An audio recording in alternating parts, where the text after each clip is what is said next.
Hello guys, இந்த வீடியோல நம்ம என்ன பார்க்க போறோம்னா கேபிட்டல் பட்ஜெட்டிங் யூனிட் 3 பார்க்க போறோம். ரொம்ப இம்பார்ட்டன்ட்டான டாபிக். இதுவரைக்கும் யாராச்சும் நம்ம சேனலை சப்ஸ்கிரைப் பண்ணலனா சப்ஸ்கிரைப் பண்ணிக்கோங்க. புக்மார்க். ஃபர்ஸ்ட் வந்து அப்ஜெக்டிவ். அப்ஜெக்டிவ்ல என்ன சொல்றாங்கன்னா டைம் வேல்யூ வந்து நம்ம புரிஞ்சுக்கணும் அப்படிங்கிறாங்க. டைம் வேல்யூனா money as a time value, அதாவது பணத்துக்கு டைமை பொறுத்து அதோட மதிப்பு வந்து மாறும், அதை புரிஞ்சுக்கணும். நெக்ஸ்ட் என்னென்னா கேஷ் ஃப்ளோ டெக்னிக். ஓகேங்களா, இப்போ இன்வெஸ்ட்மெண்ட் பண்ண போகிறோன்னா அந்த கேஷ் ஃப்ளோ டெக்னிக் வச்சு நம்ம இன்வெஸ்ட் பண்ணலாமா வேணாமா அப்படின்னு பார்க்குறது. மூணாவது இன்டர்னல் ரேட் ஆஃப் ரிட்டர்ன். அந்த மெத்தட் யூஸ் பண்ணி நம்ம இன்வெஸ்ட் பண்ணலாமா வேணாமா அப்படின்னு சொல்லிட்டு டிசைட் பண்ணுறது. ஓகேங்களா, இதுதான் மெயின் அப்ஜெக்டிவ். இந்த யூனிட்டில் இதுதான் ரொம்ப இம்பார்ட்டண்ட். ஓகே,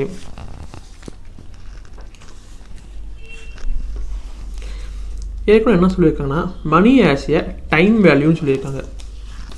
இப்போ ஒரு 100 ரூபா இருக்குங்க, இன்றைக்கி ஒரு 100 ரூபா இருக்குது அட் ப்ரெசண்ட்.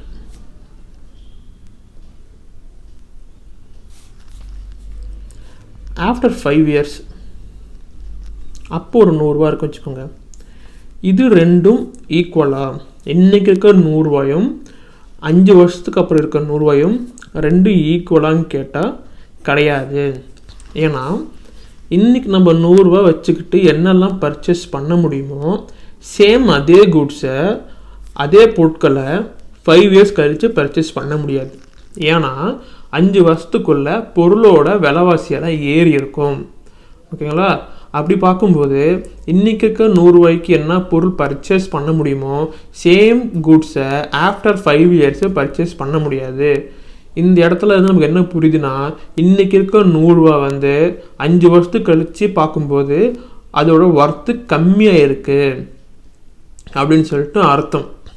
ஓகேங்களா, இப்போ நம்ம வந்து இதுதான் மெயின் கான்செப்ட். இன்றைக்கி இருக்க 100 ரூபாயும் ஆஃப்டர் 5 இயர்ஸுக்கு அப்புறம் இருக்க 100 ரூபாயும் ரெண்டும் ஈக்குவல் கிடையாது. ஓகேங்களா, ஓகே. இப்போ என்னன்னா இப்போ ஒரு பிஸ்னஸில் நான் வந்து ஒரு அமௌண்ட் வந்து இன்வெஸ்ட் பண்ணுறேன். ஓகேங்களா, அந்த இன்வெஸ்ட் பண்ணுற அமௌண்ட் வந்து எனக்கு வந்து ஃப்யூச்சரில் ரிட்டர்ன் வரப்போகுது. அந்த ஃப்யூச்சரில் எனக்கு வர ரிட்டர்ன்ஸை இன்றைக்கி ஒர்த்துக்கு கன்வெர்ட் பண்ணணும். இன்றைக்கி ஒர்த்து கன்வெர்ட் பண்ணிவிட்டு அதை நான் இன்வெஸ்ட் பண்ணதோட அதிகமாக இருக்கா கம்மியாக இருக்கா. ஓகேங்களா, அதிகமாக இருந்துச்சுன்னா அது வந்து ப்ராஃபிட், அதே கம்மியாக இருந்துச்சுன்னா அது வந்து லாஸ். ஃபார் எக்ஸாம்பிள், இப்போ 100 ரூபா நம்ம இன்வெஸ்ட் பண்ணுறோம், ஆனால் எனக்கு வந்து 1 இயர் கழித்து 110 ரூபா வருதுன்னு வச்சுக்கோங்களேன். ஃபார் எக்ஸாம்பிள் சொல்கிறேன். இதை வந்து நான் ப்ரெசன்ட் வேல்யூ கன்வெர்ட் பண்ணால் 99 ரூபா தான் வருதுன்னா எனக்கு வந்து 1 ரூபி வந்து லாஸு. இதே அப்படி கன்வெர்ட் பண்ணும்போது 101 ரூபா வந்தால் ப்ராஃபிட். அப்போனா நம்ம பிளைண்டாக நம்ம பார்க்கும்போது எப்படி தெரியும்னா 10 ரூபா ப்ராஃபிட் அப்படின்னு தெரியும் நம்மளுக்கு. ஆனால் அதை வந்து ப்ரெசன்ட் வேல்யூக்கு கன்வெர்ட் பண்ணி பார்க்கும்போது தான் நம்ம எக்ஸாக்டாக பண்ணுற இன்வெஸ்ட்மெண்ட் வந்து ப்ராஃபிட்டாக லாஸாக தெரியும். ஓகேங்களா, இதை பற்றி தான் நம்ம இந்த யூனிட்டில் பார்க்க போகிறோம். ஸோ இங்கே அதுதான் சொல்லியிருக்காங்க, it is not sufficient to treat the money to be received in future. அதாவது ஃப்யூச்சர் வரப்போகிற அமௌண்ட்டும் அதோட value having the same value of the money to be received immediately it's not sufficient. அது ஃப்யூச்சரில் வரப்போகிற அமௌண்ட்டும் இப்போ நம்ம கையில் இருக்கிற அமௌண்ட்டும் ரெண்டும் ஈக்குவல்னு சொல்ல முடியாது அப்படிங்கிறாங்க. ஓகே, ஆக மொத்தம் பார்த்தீங்கன்னு வச்சுக்கோங்களேன், ஒன்று நம்ம இருந்துக்கிட்டு ரெண்டுமே ஒரு காமன் ரெஃபரன்ஸ் பாயிண்ட் கொண்டு போகணும். ஓகேங்களா, ஒன்று என்ன பண்ணணும்னா ரெண்டுமே ஃப்யூச்சர் வழி கொண்டு போகணும். இதுதான் ஃப்யூச்சர் வழி கொண்டு போகணும்.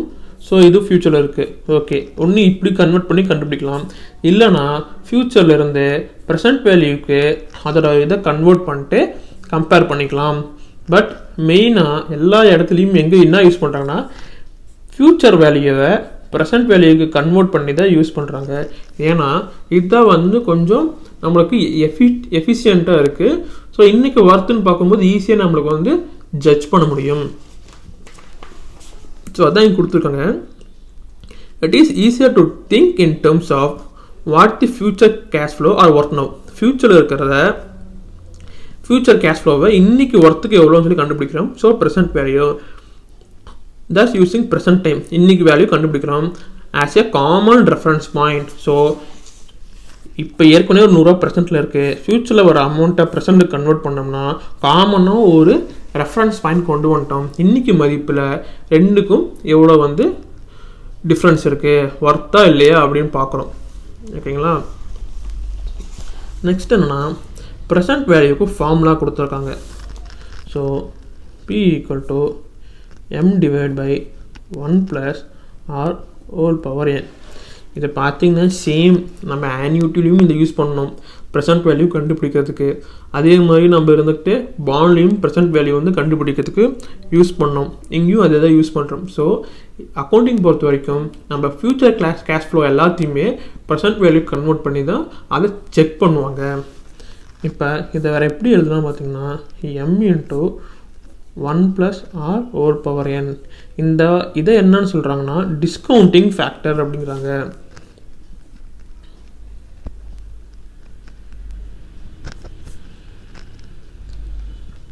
Discounting factor 1 + r whole power n. இது டிஸ்கவுண்டிங் ஃபேக்டர்.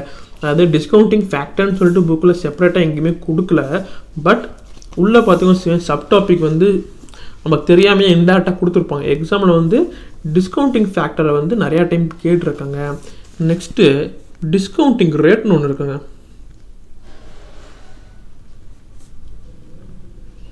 டிஸ்கவுண்டிங் ரேட்னா இந்த 6 இருக்குல்ல, இந்த 6 தான் டிஸ்கவுண்டிங் ரேட். இந்த 6 தான் என்னென்னா டிஸ்கவுண்டிங் ரேட், எந்த அளவுக்கு நம்ம டிஸ்கவுண்ட் பண்ணுறோம் அப்படின்ட்டு. ஸோ இந்த டேர்ம் தான் டிஸ்கவுண்டிங் ஃபேக்டர், இது டிஸ்கவுண்டிங் ரேட். எக்ஸாமில் இது வந்து நிறையா டைம் கேட்டிருக்காங்க. ஓகே, இப்போ வந்து ஒரு எக்ஸாம்பிள் ஒன்று கொடுத்துருக்காங்க. என்னன்னா ஃபஸ்ட்டு 0 மீன்ஸ் அட் ப்ரெசென்ட் வேல்யூவில் ஒரு 2000 ரூபா இன்வெஸ்ட் பண்ணுறோம். ஸோ கையிலேருந்து காசு போடுறோம். ஸோ நம்ம கையிலேருந்து அமௌண்ட் வெளியே போகுது, கேஷ் அவுட்ஃப்ளோ. ஸோ -2000. நெக்ஸ்ட்டு வந்து முதல் வருஷம் ப்ராஃபிட் 350 ரூபா வருது. ஸோ ப்ராஃபிட் வந்து 350. ஸோ செகண்ட் இயர் வந்து கேஷ் இன்ஃப்ளோ 500 ரூபா வருமானம். மூணாவது வருஷம் உள்ளே வருது 600 ரூபா வருமானம். 4, 5, 6 இந்த மாதிரி வருது. இப்போ என்னன்னா இந்த 350 ப்ரெசென்ட் வேல்யூ என்னன்னு கண்டுபிடிக்கணும், இந்த 500 ப்ரெசென்ட் வேல்யூ என்னன்னு கண்டுபிடிக்கணும், 600 ப்ரெசென்ட் வேல்யூ கண்டுபிடிக்கணும். இந்த மாதிரி ஒன்றும் நம்மளுக்கு ப்ரெசென்ட் வேல்யூ என்ன, ஒவ்வொரு வருஷத்துக்கும் வர ப்ராஃபிட்டை ப்ரெசென்ட் வேல்யூக்கு கண்டுபிடிக்கணும். ஓகேங்களா. அதுக்கு நம்ம யூஸ் பண்ணுற ஃபார்முலா தான் இந்த ஃபார்முலா தான் நம்ம யூஸ் பண்ண போகிறோம். ஃபஸ்ட்டு நான் ஜென்ரலாக வந்து இந்த ஃபார்முலா வச்சு எப்படி சால்வ் பண்ணணும்னு சொல்கிறேன். அதுக்கப்புறம் இந்த டேபிளை வந்து உங்களுக்கு எக்ஸ்பிளைன் பண்ணுறேன். அப்போ தான் உங்களுக்கு கிளியராக புரியும். ஓகேங்களா. ஸோ ஃபஸ்ட்டு என்னன்னு பார்த்தீங்கன்னா உங்களுக்கு ஃபார்முலா தெரியும். என்னென்னா m / 1 + r whole power n. நான் தனியாக மேலே எழுதிக்கிறேன். ஃபஸ்ட்டு 350 எம்ங்கிறது cash flow.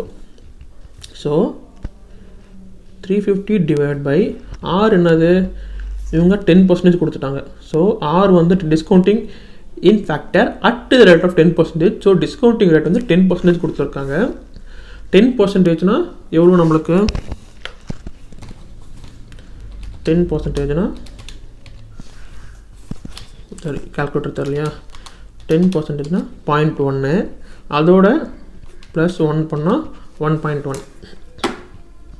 So 1.1 whole power 1 plus 500 வந்து என்ன வருஷத்தில் இருக்குது, செகண்ட் இயரில் இருக்குது. ஸோ 1.1 ஹோல் பவர் 2 என்ன தானே இருக்குது, ஸோ பவர் 2.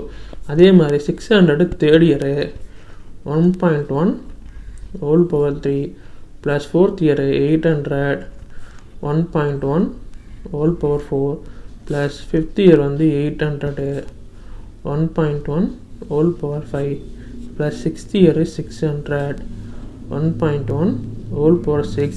லாஸ்ட்டாக என்ன பண்ணுறோன்னா -2000 பண்ணுறோம். ஏன்னா -2000 தான் நம்ம இன்வெஸ்ட் பண்ணுறோம். ஸோ எல்லா ப்ராஃபிட்டும் கனெக்ட் பண்ணிக்கிட்டு போட்ட இன்வெஸ்ட்மெண்ட் அமௌண்ட்டை மைனஸ் பண்ணனா நெட்டு வந்து நமக்கு ப்ளஸில் வந்துச்சுன்னா ப்ராஃபிட் அர்த்தம், நெட்டு வந்து மைனஸில் வந்துச்சுன்னா நமக்கு லாஸ்ன்னு அர்த்தம். ஸோ ஃபஸ்ட்டு பார்த்தீங்கன்னு வச்சுக்கோங்களேன் 350 / 1.1 318.18. ஸோ 318.18 ப்ளஸ் நெக்ஸ்ட் என்னது 500 divide by 1.1 power 2 500 divide by 1.1 1 time 2 time so power 2னால இப்படி போட்டுக்கலாம் ஸோ 413.22 நெக்ஸ்ட்டு 600 டிவைட் பை 3 வருஷமா டிவைட் பை 1.1 1 2 3 ஸோ 450.78 ப்ளஸ் அடுத்து என்ன 800 வந்து 4 டைம்ஸா 800 டிவைட் பை 1.1 1 2 3 4 546.41 நெக்ஸ்ட்டு 800 வந்து 5 டைம்ஸு ஏற்கனவே 800 டிவைட் பை 1.1 1 2 3 4 5 496.73 plus 496.73 நெக்ஸ்ட்டு பார்த்தீங்கன்னா 600 divided by 1.1 1 2 3 4 5 6 338.68 plus 338.68 minus 2000 இந்த minus 2000 அப்படியே வந்துடும் ஏன்னா அது ப்ரெசென்ட் வேல்யூவில் தான் இருக்குது இப்போ நம்ம என்ன பண்ணுறோன்னா இது எல்லாத்தையுமே நம்ம வந்து ஆட் பண்ணுறோம் நம்ம எல்லாத்தையும் ஆட் பண்ணுவோமா 18.18 plus 413.22 plus 450.78 plus 546.41 plus 496.73 plus 338.68 minus 2000 so நம்மளுக்கு 546 ருபீஸ் வந்து ப்ளஸில் தான் வந்திருக்கு ஸோ இந்த ப்ராஜெக்டில் நம்ம இன்வெஸ்ட் பண்ணோம்னா நம்மளுக்கு இவ்வளோ அமௌண்ட் வந்து ப்ராஃபிட் தான் வருது ஸோ இந்த ப்ராஜெக்டில் நம்ம இன்வெஸ்ட் பண்ணலாம் அதை தான் இப்போ நம்ம கால்குலேட் பண்ணியிருக்கோம் இது என்னன்னுவாங்கன்னா நெட் ப்ரெசன்ட் வேல்யூ அப்படின்வாங்க ஏன்னா எல்லாத்தையுமே ஆட் பண்ணுறோம்ல ஸோ நெட்டாக நம்ம ஒரு கண்டுபிடிக்கிறதுனால நெட் ப்ரெசன்ட் வேல்யூ அப்படின்னு சொல்கிறோம் இப்போ இந்த டேபிளை பாருங்களேன் 318 413 450 அப்புறம் பார்த்திங்கன்னா 546 496 338 ஸோ -2000 மேலே இருக்குது ஸோ இந்த மாதிரி லென்த்தாக சால்வ் பண்ணுறத இவங்க டேபிளில் வந்து எப்படி ஈஸியாக சால்வ் பண்ணலாம் கொடுத்துருக்காங்க ஃபஸ்ட்டு இயர்ஸை லைனாக எடுத்துட்டாங்க கேஷ் ஃப்ளோ லைனாக எழுதிக்கிட்டாங்க நெக்ஸ்ட்டு இந்த 1 + r ஹோல் பவர் n இருக்குல்ல இது மட்டும் 1 + r ஹோல் பவர் n இதை மட்டும் என்ன பண்ணிட்டாங்கன்னா இங்கே தனியாக எழுதிக்கிட்டாங்க ஸோ இப்போ பார்த்தா தெரியும் உங்களுக்கு first year 1.1 second year into 1.1 ஓகேங்களா third year fourth year fifth year sixth year so டக்குன்னு போட்டலாம்னு சொல்லிட்டு இங்கே எழுதிக்கிட்டாங்க அப்போ இங்கே என்ன பண்ணிட்டாங்கன்னா இந்த ரெண்டையுமே divide 350 divide by 1.1 500 divide by 1.21 600 divide by 1.331 800 divide by 1.4641 800 divide by 1.6150 இந்த மாதிரி இங்கே டிவைட் பண்ணிட்டு இங்கே தனியாக எழுதிக்கிட்டாங்க ஓகேங்களா இப்போ இதெல்லாம் ஆட் பண்ணால் நம்ம இங்கே என்ன வரும்னா இங்கே 546 வரும் ஸோ இன்றைக்கி ஒர்த்து கன்வெர்ட் பண்ணால் ஃப்யூச்சரில் வர ப்ராஃபிட் வந்து 546 இப்போ இதை மட்டும் ஆட் பண்ணி பார்ப்போமா ஸோ ஃபார் எக்ஸாம்பிள் ஒரு ரெஃபரன்ஸ்க்காக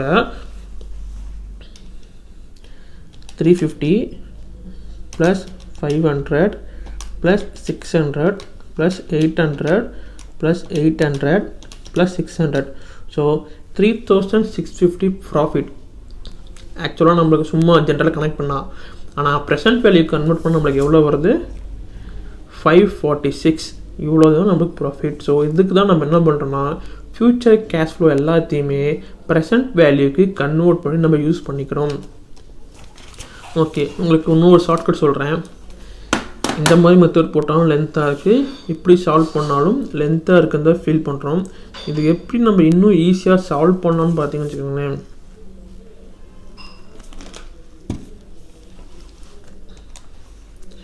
ஃபஸ்ட்டு என்ன கொடுத்துருக்காங்க 350 ஓகேங்களா ஸோ ஏற்கனவே நமக்கு என்ன தெரியும் 10% வந்து டிஸ்கவுண்ட் ஃபேக்ட்ரு ப்ளஸ் 1 பண்ணால் டினாமினேட்டரில் 1.1 வரும் அது நல்லா தெரியும் இப்போ என்ன பண்ணுறோன்னா 350 டிவைட் பை 1.1 மெமரியில் ஸ்டோர் ஆயிடுச்சு 500 divide by 1.1 1 2 memory plus store ஆயிடுச்சு next 600 divided by 1.1 1 2 3 memory plus 800 divided by 1.1 1 2 3 4 memory plus 800 divided by 1.1 1 2 3 4 5 memory plus 600 divided by 1.1 1 2 3 4 5 6 memory plus. இப்போ என்ன பண்ணுறோன்னா எம்ஆர்சி மைனஸ் அந்த 2000 மைனஸ் பண்ணோம்ல 2000. இந்த ஆன்சர் என்ன நம்மளுக்கு 546. நம்ம எவ்வளோ கிடச்சிருக்கு 546. ஸோ எல்லாத்தையும் சால்வ் பண்ணி தான் போடணும் அவசியம் இல்லை. எதுவுமே நம்ம சால்வ் பண்ணாமே ஜஸ்ட்டு இந்த கால்சியம் யூஸ் பண்ணி சிம்பிளாக சால்வ் பண்ணிக்கலாம். நெக்ஸ்ட்டு வந்து ப்ரெசன்ட் வேல்யூ டேபிள். ஓகேங்களா, ப்ரெசன்ட் வேல்யூ டேபிளை நான் காட்டுறேன் பாருங்கள். இதுதான் ப்ரெசன்ட் வேல்யூ டேபிள். இது வந்து ஆன்யூட்டிக்கான ப்ரெசன்ட் வேல்யூ டேபிள். என்ன டேபிள் இந்த மாதிரி டிஃப்ரெண்ட்டாக இருக்குது, இது எதுக்கு எக்ஸாமில் யூஸ் ஆகுமா கேட்டால் நமக்கு எக்ஸாமில் யூஸ் ஆகாதுங்க. அப்புறம் எதுக்கு கொடுத்துருக்காங்கன்னா சும்மா நம்ம தெரிஞ்சுக்கணுக்காக கொடுத்துருக்காங்க. என்னன்னா இப்போ வந்து நிறையா கேஷ் ஃப்ளோ இருக்கிறதுனால கம்ப்யூட்டரும் நம்ம கேல்குலேட்டரும் இருக்கிறதுனால ஈஸியாக சால்வ் பண்ணிடலாம். ஆனால் முன்னாடி இந்த மாதிரி கம்ப்யூட்டரும் கேல்குலேட்டரும் கண்டுபிடிக்கிறதுக்கு முன்னாடி அவங்க இதெல்லாம் எப்படி சால்வ் பண்ணுவாங்க, ஒன்று ஒன்றா மேனுவலாக போட முடியாதுங்க. 1 divided by 1.1 whole power 5னா எவ்வளோ பெரிய கேல்குலேஷன் ஒன்றும் சால்வ் பண்ண முடியாது. அப்போ என்ன பண்ணுவாங்கன்னா இவங்க இருந்தவங்க இந்த டேபிளை யூஸ் பண்ணிக்கிட்டாங்க அப்படிங்கிறாங்க. ஸோ ப்ரெசன்ட் வேல்யூக்கு ஒரு டேபிளும் ப்ரெசன்ட் வேல்யூ ஆஃப் ஆன்யூட்டிக்கு ஒரு டேபிளும் யூஸ் பண்ணிக்கிட்டாங்க. ஸோ ஏற்கனவே சொல்லியிருந்தோம் டிஸ்கவுண்டிங் ஃபேக்டர்னா என்ன சொல்லியிருந்தோம். டிஸ்கவுண்டிங் ஃபேக்டர்னா 1 divided by 1 plus r whole power n. So 1 divided by 1 plus r whole power n. மேலே இங்கே டீன் போட்டிருக்காங்க. ஒவ்வொரு இடத்துல நொட்டேஷன் மாற்றுறாங்கன்னு தவிர கான்செப்ட் ஒன்று தான். இப்போ என்னென்னு பார்த்தீங்கன்னா 1% 10 வருஷம் கழித்து பார்த்தா 0.905 அப்படின்னு போட்டிருக்கு. ஸோ என்னன்னா 1% இன்ட்ரெஸ்ட் இருக்குன்னு வச்சுக்கோங்க. ஃபார் எக்ஸாம்பிள் 1% வந்து டிஸ்கவுண்டிங் ஃபேக்டரு. 10 வருஷத்துக்கு அப்புறம் வர கேஷ் ஃப்ளோ நம்ம கன்வெர்ட் பண்ண. ஃபார் எக்ஸாம்பிள் ஒரு 100 ரூபா 10 வருஷம் கழிச்சு வரப்போகுதுன்னு வச்சுக்கோங்க. இன்ட்டு 0.905 இது இன்னைக்கு ப்ரெசன்ட் வேல்யூ. இது வந்து டேபிள் தான் போட்டலாம். சரி, நம்ம டேபிள் இல்லை, ஐ மீன் ஃபஸ்ட்டு பண்ணது. இப்போ கேல்குலேட்டர் இருக்குல்ல, நம்ம கிராஸ் செக் பண்ணுவோம். 1% ப்ளஸ் 1, ஸோ 1.01. ஓகேங்களா. So 100 divided by 1.01 1 2 3 4 5 6 7 8 9 10. ஓகேங்களா. ஸோ இது வந்து நான் 100 ரூபாய்க்கு கனெக்ட் பண்ணியிருக்கேன். இவன் வந்து 1 ரூபி கனெக்ட் பண்ணியிருக்கான். நீங்கள் 1 ரூபிக்கு போட்டிங்க வச்சுக்கோங்களேன். 1 divided by 1.01 1 2 3 4 5 6 7 8 9 10. ஸோ 0.905. ஸோ ஆக மொத்தம் இந்த டேபிள் எதுக்குன்னா கேல்குலேட்டரெலாம் கண்டுபிடிக்கிறதுக்கு முன்னாடி காலத்தில் யூஸ் பண்ணுறதுக்காக கொடுத்துருக்காங்க. நம்ம எக்ஸாமுக்கு இந்த டேபிளெலாம் பார்க்கணும் அவசியம் கிடையாது. எக்ஸாமில் டேபிளும் கொடுக்க மாட்டாங்க, கால்சி எடுத்துகிட்டு போகலாம். ஸோ நெக்ஸ்ட் என்னென்னா நெட் ப்ரெசன்ட் வேல்யூ. ஓகேங்களா. ஃபஸ்ட் நான் பார்த்தோம்ல discounting cash flow technique for investment appraiser. So இப்போ அதுதான் பார்க்க போகிறோம். ஓகேங்களா. இதில் என்னங்கிறனா மொத்தம் 2 மெத்தட் இருக்குது. ஒன்று என்பிவி நெட் ப்ரெசன்ட் வேல்யூ, அதுதான் இப்போ பார்க்க போகிறோம். அப்புறம் IRR internal rate of return அப்படின்னு பார்க்க போகிறோம். இந்த ரெண்டுக்கும் பார்க்கும்போது என்ன நினச்சிக்கிறாங்கன்னா ஃப்யூச்சர் கேஷ் ஃப்ளோ இருக்குல்ல. ஸோ அந்த ஃப்யூச்சர் கேஷ் ஃப்ளோ வந்து இவ்வளோ வரும், மேபி ஃப்யூச்சரில் 500 ரூபா வரும்னு சொல்லி நம்ம எக்ஸ்பெக்ட் பண்ணலாம். அது வரலாம், வராமையும் போகலாம். பட் கேல்குலேஷனுக்காக கண்டிப்பாக வரும்னு சொல்லி கணக்கு எடுத்துக்கலாம். அதே மாதிரி இன்ஃப்ளேஷன் வந்து கணக்கு எடுத்துக்கல. இந்த மாதிரி இருக்கிறது தான் இருக்குது. இந்த மாதிரி நம்ம அசியூம் பண்ணிட்டோம்னா இதை விட சூப்பர் மெத்தட் எதுவும் இல்லை அப்படிங்கிறாங்க. ஓகேங்களா. இது எப்படி கேல்குலேட் பண்ணணும்னு சொல்லியிருக்காங்கன்னா estimate all future net cash flow associate with investment opportunity. எல்லா கேஷ் ஃப்ளோவும் கணக்கு எடுத்துக்கோங்கிறாங்க. சேம் அதே எக்ஸாம்பிள் தான். 564 லாஸ்ட் டைம் கண்டுபிடிச்சது 564. அதே தான் இங்கே எக்ஸாம்பிள் கொடுத்துருக்காங்க. எல்லா ஃப்யூச்சர் கேஷ் ஃப்ளோவும் கணக்கு எடுத்துக்கிறோம். அப்போ என்னென்னா converting these net cash flow to present value equivalent by discounting. So by discounting rate. இந்த எல்லா கேஷ் ஃப்ளோவும் இந்த டிஸ்கவுண்டிங் ஃபேக்டர் யூஸ் பண்ணி நம்ம இது பண்ணணும் அப்படிங்கிறாங்க. ஓகேங்களா, டிஸ்கவுண்டிங் ஃபேக்டர் டிஸ்கவுண்ட் ரேட் வச்சு நம்ம ப்ரெசென்ட் வேல்யூ கன்வெர்ட் பண்ணிக்கணும், இந்த மாதிரி ப்ரெசென்ட் வேல்யூ கன்வெர்ட் பண்ணிக்கணும் அப்படிங்கிறாங்க. அப்புறம் என்ன சொல்லணும், add all the present value. இப்போ கண்டுபிடிச்ச எல்லா ப்ரெசென்ட் வேல்யூயும் ஆட் பண்ணிக்கோங்க. அப்புறம் கடைசியாக இந்த -2000 இருக்குல்ல, இதை மைனஸ் பண்ணி நமக்கு ஒரு வேல்யூ கிடைக்கும். இதுதான் நெட் ப்ரெசென்ட் வேல்யூ அப்படிங்கிறாங்க. இதை ஏற்கனவே நம்ம சால்வ் பண்ண ப்ராசஸ் தான் இங்கே 4 பாயிண்ட்டாக கொடுத்துருக்காங்க. இதையே தான் இங்கே ஃபார்முலா மெத்தட் கொடுத்துருக்காங்க. நம்ம லாஸ்ட் டைம் சால்வ் பண்ணது பார்த்தீங்கன்னு வச்சுக்கோங்களேன், இந்த ஈக்குவேஷனை வந்து C1 6, C2 second year, C3, C4, C5 அந்த மாதிரி அப் டு எவ்வளோ இருக்கோ அது இருக்கும், C6.